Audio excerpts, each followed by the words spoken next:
Dear students, welcome to Kataria pharmacy. I hope आप सभी बढ़िया होंगे, हेल्दी होंगे। तो आप सभी का स्वागत है हमारे एक और नए वीडियो लेक्चर में।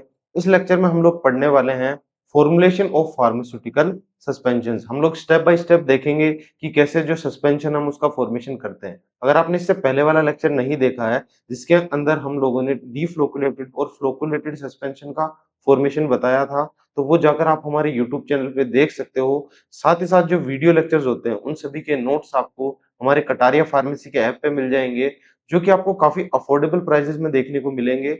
नोट्स के साथ साथ वहां पर काफी और भी कोर्सेज है जो आपकी फार्मेसी की जर्नी को काफी बेटर बना सकते हैं, तो आप जरूर से जाके उन्हें भी चेक करिएगा। तो चलिए आज का लेक्चर स्टार्ट करते हैं। आज हम कंटिन्यू करने वाले हैं यूनिट 3 का पार्ट 5। तो चलिए स्टार्ट करते हैं।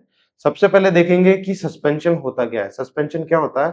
सस्पेंशन होता है कोर्स डिस्पर्जन होता है एक तरीके का, जिसके अंदर जो सॉलिड पार्टिकल्स होते हैं उनके अंदर लिक्विड पार्टिकल के मीडियम के अंदर वो डिस्पर्स होते हैं, यानी फैले हुए रहते हैं, एक दूसरे में डिसॉल्व नहीं होते, बल्कि फैले हुए रहते हैं, एक साथ रहते हैं। तो इसीलिए सस्पेंशन के फॉर्मुलेशन को जानना भी काफी इंपॉर्टेंट होता है। तो सबसे पहले देखते हैं पहला स्टेप क्या होता है। पार्टिकल साइज रिडक्शन, यानी जो सॉलिड पार्टिकल्स हम लोग जो लिक्विड मीडियम में डिस्पर्स करने वाले हैं, उन पार्टिकल्स की साइज को छोटा किया जाता है ताकि वो आसानी से डिस्पर्स हो सके, एक यूनिफॉर्मिटी उनमें आ सके, एक सेम साइज के सब हो सके। इसलिए उनको साइज को रिड्यूस करना काफी जरूरी होता है। चलिए देखते हैं। Reduce particle size by grinding, यानी ग्राइंडिंग से उसको करते हैं। साइज रिडक्शन के काफी स्टेप्स होते हैं, काफी अलग अलग मेथड्स होते हैं जिनसे हम करते हैं, वो हमने पढ़े हैं। तो ग्राइंडिंग के थ्रू इसको किया जाता है ना। और क्यों किया जाता है? क्योंकि स्मॉल पार्टिकल्स सेटल स्लोली, जो छोटे पार्टिकल्स होते हैं वो धीरे धीरे सेटल होते हैं, और धीरे सेटल होंगे जैसे लिक्विड मीडियम में डिस्पर्स हो गए। अब लॉन्ग टाइम तक वो सेटल नहीं हो रहे, धीरे धीरे सेटल हो रहे हैं। तो इससे क्या होगा कि जो हमारा फॉर्मुलेशन है उसकी लाइफ बढ़ेगी, और उसके अंदर जो ड्रग का फॉर्मुलेशन रहेगा उसकी जो क्वालिटी रहेगी वो बहुत ज्यादा बेटर हो जाएगी। और पार्टिकल्स लेट स्लो होंगे तो केक का फॉर्मेशन नहीं होगा, हमारा ड्रग का फॉर्मेशन भी खराब नहीं होगा, है ना। इसलिए अब आगे देखते हैं। वेटिंग ऑफ पार्टिकल्स, स्टेप 2 क्या है कि वेटिंग ऑफ पार्टिकल। जिन पार्टिकल्स का हमने साइज रिडक्शन किया है उनका प्रॉपर वेटिंग हो सके, यानी वो अच्छे से लिक्विड मीडियम में वेट होकर डिस्पर्स हो सके, तो वो भी काफी जरूरी होता है। और वेटिंग के लिए क्या किया जाता है? कुछ एजेंट्स यूज किए जाते हैं जो वेटिंग एजेंट्स होते हैं, जो क्या करते हैं, पार्टिकल्स की वेटिंग प्रॉपर्टी को बढ़ा देते हैं और उसको फॉर्मुलेशन में काफी हेल्प करते हैं। चलिए देखते हैं। यूज ऑफ वेटिंग एजेंट्स, यानी वेटिंग एजेंट्स का यूज करके पार्टिकल्स को वेट किया जाता है ना।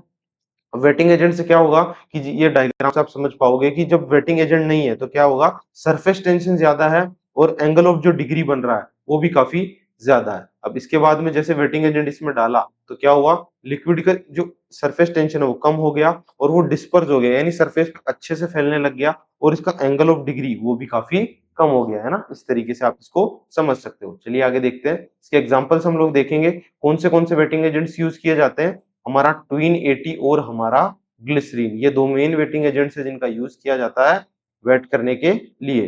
अब इसका पर्पस क्या होता है? मेनली इंप्रूव वेटिंग, यानी वेटिंग को इंप्रूव कर सके और जो फॉर्मुलेशन है उसको काफी बेटर बना सके। इसके बाद अगला स्टेप हम लोग देखेंगे, aid of dispersing and flocculating agent. अब डिस्पर्जिंग और फ्लोकुलेटिंग एजेंट मतलब इसके अंदर क्या होता है कि इस स्टेप पे हम लोग डिसाइड करते हैं कि हम लोगों को जो हम फॉर्मेशन बना रहे हैं उसको हमें डीफ्लोकुलेटेड बनाना है या फिर फ्लोकुलेटेड बनाना है। उस हिसाब से हम इसके अंदर डीफ्लोकुलेटिंग एजेंट और हमारा फ्लोकुलेटिंग एजेंट ऐड करते हैं और आगे फॉर्मेशन होता जाता है। इसके बाद देखेंगे depending of the type required, यानी जिस तरीके का हमें फॉर्मेशन चाहिए ना, जैसा फॉर्मुलेशन ड्रग का हम बनाना चाहते हैं, तो उस हिसाब से इसके अंदर ये इंग्रेडिएंट्स ऐड किए जाते हैं। सबसे पहले देखेंगे जो फ्लोकुलेटेड होता है, फ्लोकुलेटेड को बनाने के लिए क्या करना पड़ता है, इलेक्ट्रोलाइट्स को ऐड किया जाता है ताकि फ्लोक्यूल्स बने उसके अंदर और बहुत ही सही तरीके से उसकी सेटलिंग रेट रहे। इस तरीके से फ्लोकुलेटेड बनाने के लिए इलेक्ट्रोलाइट्स ऐड किए जाते हैं। और डीफ्लोकुलेटेड अगर हमें बनाना है, डीफ्लोकुलेटेड सस्पेंशन का फॉर्मेशन करना है, तो क्या करेंगे,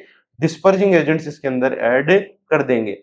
बट मोस्टली क्या होता है कि सब लोग ये फ्लोकुलेटेड टाइप का जो सस्पेंशन होता है उसे ही प्रेफर करते हैं, और मेनली और मोस्टली यही बनाया जाता है। बाकी अगर ये बनाना हो तो डिस्पर्जिंग एजेंट्स हम यूज करते हैं और फ्लोकुलेटेड के लिए हमारे इलेक्ट्रोलाइट्स। आई होप आपको समझ में आया होगा। चलिए आगे देखते हैं।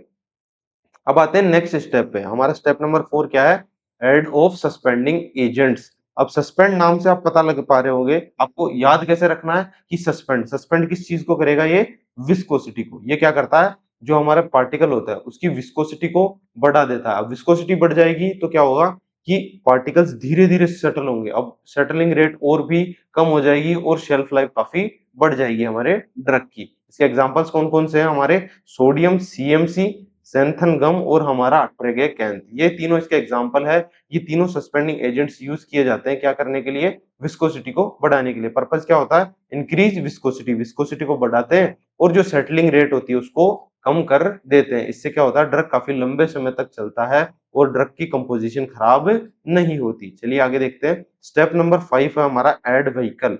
ऐड व्हीकल, व्हीकल मतलब अब जो ड्रग हमने फॉर्मेशन किया है, अब उसकी कंसिस्टेंसी हमें सही करनी पड़ेगी, तो क्या करते हैं, उसके अंदर वाटर का ऐड किया जाता है ताकि उस सॉल्यूशन को कंप्लीट तरीके से, एक तरीके से यूजेबल बना सके, है ना? यूजुअली वाटर का यूज़ किया जाता है व्हीकल के रूप में, है ना? इसके बाद देखेंगे कि step number 6 add of preservatives. अब जो फॉर्मेशन हमने बनाया है, उसको प्रिजर्व भी करना पड़ेगा, यानी वो लंबे समय तक चल सके, इसके लिए उसमें प्रिजर्वेटिव्स का यूज़ किया जाता है, उसके अंदर प्रिजर्वेटिव्स को डाला जाता है ना? एग्जाम्पल्स कौन-कौन से हैं? हमारे मोस्टली है मिथाइल पैराबिन और हमारा प्रोपाइल पैराबिन। ये दोनों प्रिजर्वेटिव्स का यूज़ किया जाता है सस्पेंशन के अंदर प्रिजर्वेटिव्स के रूप के अंदर। ठीक है, चलिए आगे देखते हैं इसका पर्पस क्या होता है? प्रिवेंट माइक्रोबियल ग्रोथ, यानी जो माइक्रोब्स है उनकी ग्रोथ को रोका जा सके, जो कि हमारे सस्पेंशन को खराब कर देते हैं, तो इनकी ग्रोथ को रोक दिया जाता है कैसे? प्रिजर्वेटिव्स का यूज़ करके। इसके बाद आगे देखेंगे स्टेप नंबर 7 है हमारा मिक्सिंग एंड होमोजेनाइजेशन। ये एक तरीके से फाइनल स्टेप होता है। इसके अंदर क्या होता है कि जो फॉर्मेशन हमने बनाया है, जो ड्रग हमने प्रिपेयर किए इतने सारे तरीके से, इतने सारी चीजें करी, तो अब उसको अच्छे से मिक्स किया जाएगा। अब अच्छे से मिक्स क्यों करेंगे? अच्छे से मिक्स इसलिए करेंगे ताकि उसके अंदर जो भी पार्टिकल्स है वो एक तरीके से यूनिफॉर्मली उसके अंदर डिस्पर्स हो सके, अच्छे से पूरे सॉल्यूशन में इक्वल तरीके से फैल जाए, है ना?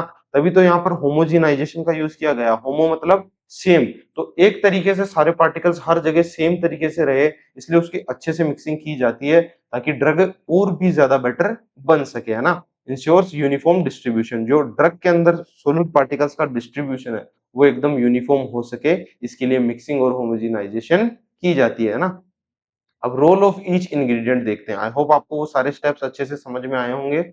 अब देखते हैं कि जो पर्टिकुलर इंग्रेडिएंट है, उसका पर्टिकुलरली क्या रोल होता है। एक टेबल बनाई हमने, उस टेबल से आपको आसानी से समझ में आएगा। देखते हैं इंग्रेडिएंट्स है और यहाँ उनके फंक्शंस है। सबसे पहले होता है हमारा ड्रग। ड्रग क्या होता है? मेन एक्टिव इंग्रेडिएंट होता है। अब अगला आता है वेटिंग एजेंट्स। वो क्या करते हैं? वेटिंग को इम्प्रूव करते हैं ताकि उसका डिग्री ऑफ एंगल कम हो जाए और वो अच्छे से सरफेस के ऊपर फैल पाए, है ना? इसके बाद देखेंगे फ्लोकुलेटिंग एजेंट्स। फ्लोकुलेटिंग एजेंट्स किसके लिए यूज किए जाते हैं? ताकि जो सस्पेंशन हम बना रहे हैं उसको हम फ्लोकुलेटिंग सस्पेंशन बना सके। अब अगला है सस्पेंडिंग एजेंट्स, जो क्या करते हैं? विस्कोसिटी को बढ़ाते हैं और हमारे जो सेटलिंग रेट होती है उसको कम कर देते हैं। अगला यूज करते हैं हम प्रिजर्वेटिव्स, जो क्या करते हैं? माइक्रोबियल ग्रोथ को रोकते हैं और बैक्टीरिया को हमारे ड्रग के अंदर पनपने से रोक देते हैं, जिससे हमारा ड्रग खराब नहीं होता। अगला आता है हमारा व्हीकल। व्हीकल मोस्टली क्या यूज किया जाता है? जो लिक्विड मीडियम होता है उसको व्हीकल बोलते हैं और मोस्टली सबसे ज्यादा यूज किया जाता है हमारा वाटर। मेनली ड्रग को वाटर में डिस्पर्स किया जाता है। आई होप आपको समझ में आया होगा। चलिए आगे देखते हैं। अब शॉर्ट ट्रिक रिवीजन देखते हैं। हमने जो पढ़ा उसको आसानी से कैसे रिवाइज करें, है ना? सस्पेंशन क्या होते हैं? Solid plus liquid. सॉलिड और लिक्विड एक साथ होते हैं लेकिन एक दूसरे में डिसॉल्व नहीं होते, बट एक दूसरे के साथ डिस्पर्स होकर रहते हैं, है ना? इसके अंदर क्या-क्या प्रॉब्लम्स होती है? एक तो सेटलिंग की प्रॉब्लम आती है और इसके अलावा केक का फॉर्मेशन भी होता है। ये प्रॉब्लम्स हमको देखने को मिलती है। इसके बाद देखेंगे सॉल्यूशन क्या है इसको करने के लिए। फ्लोकुलेशन किया जाए हमारे सस्पेंशन के अंदर, तो इसको हम बना देंगे फ्लोकुलेटेड सस्पेंशन। इससे ये इसके अंदर केक का फॉर्मेशन नहीं होगा और सेटलिंग रेट भी कम हो जाएगी। इसके अलावा सस्पेंडिंग एजेंट्स का यूज कर सकते हैं, जिससे विस्कोसिटी बढ़ेगी और साथ ही साथ सेटलिंग रेट और भी कम हो जाएगी। इस तरीके से आप इसको याद रख सकते हो।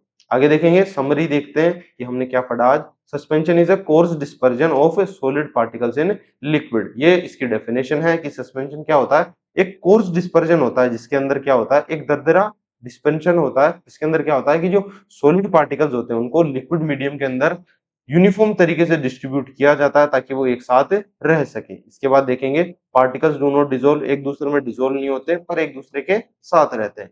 दे सेटल ड्यू टू ग्रेविटी, सिर्फ ग्रेविटी की वजह से वो सेटल होते हैं। ग्रेविटी लगती है सॉलिड पार्टिकल्स पे तो वो धीरे धीरे लिक्विड मीडियम में नीचे आकर नीचे सतह पर इकट्ठे होने लग जाते हैं। और वो किस लिए होते हैं? क्योंकि उनपे ग्रेविटी का फोर्स लगता है।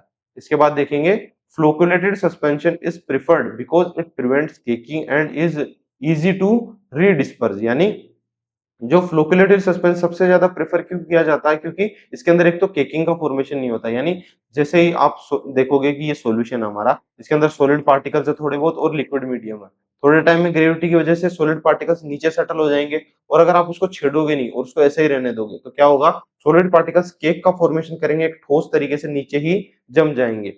और ये चीज इसके अंदर फ्लोकुलेटेड सस्पेंशन में नहीं होती।